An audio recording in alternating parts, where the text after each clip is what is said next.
ये वीडियो सिर्फ मर्दों के लिए, ख़वातीन और बच्चे इस वीडियो को हरगिज़ मत देखें। अस्सलाम वालेकुम रहमतुल्लाहि व बरकातुहू। हकीम मोहम्मद अब्दुल्ला बिन उमर आप हज़रात के सामने हाजिर। ये वीडियो उन नमाजी हज़रात के लिए है जो पेशाब के कतरे आने से बेचारे परेशान रहते हैं, नमाज़ें पढ़ने में परेशानी, कपड़ों के नापाक हो जाने की अलग परेशानी, और अगर कभी नमाज पढ़ें, नमाज पढ़ने से पहले क़ज़ाए हाजत पेशाब की हो तो जब रुकू की हालत में या सजदे की हालत में जाएंगे तो पेशाब के कतरे कुछ निकल जाएंगे। बाद अब पेशाब के कतरे होते हैं या लेसदार मादा होता है जो पेशाब करने से पहले या बाद में खारिज हो जाता है। इसका एक नुकसान तो यह है कि बंदा नमाजों से महरूम रहता है, कपड़ों की नापाकी का सबब बनता है। दूसरा इसका जो बड़ा नुकसान है वो ये है, बड़ा नुकसान तो नमाजों वाला ही है, और दूसरा जिस्मानी हवाले से बड़ा नुकसान, हड्डियां कमजोर हो जाती हैं, घुटनों में, पिंडलियों में कमर का दर्द रह जाता है।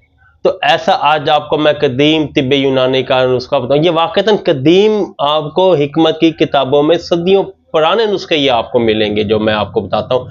इंतहाई आसान होते हैं, मौसर होते हैं। आप खुद इन्हें घर में बनाएं और हमें सिर्फ दुआओं में याद रखें।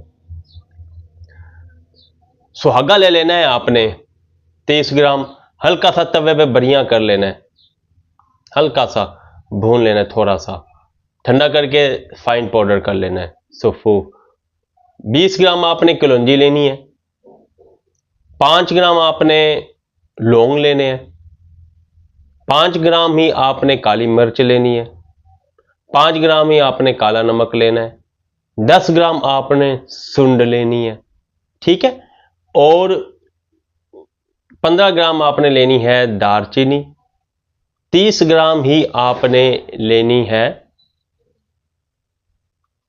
तुखम रियान, 50 ग्राम किकर गूंद, 50 ग्राम गूंद कतीरा, 50 ग्राम मगज बादाम। इन तमाम का आपने सफ़ूफ कर लेना है। सफ़ूफ करके इन्हें सबको यकजान कर लेना है। 1 चम्मच सुबह लें, 1 चम्मच शाम को लें इंशाअल्लाह ताला। और आप हमें ये घुटनों का दर्द, जोड़ों का दर्द और ज़ुकावत, इसकी वजह से जितने भी मसाइल हैं इंशाअल्लाह ताला ये रफ़ा हो जाएंगे और आप हमें दुआओं में याद रखेंगे।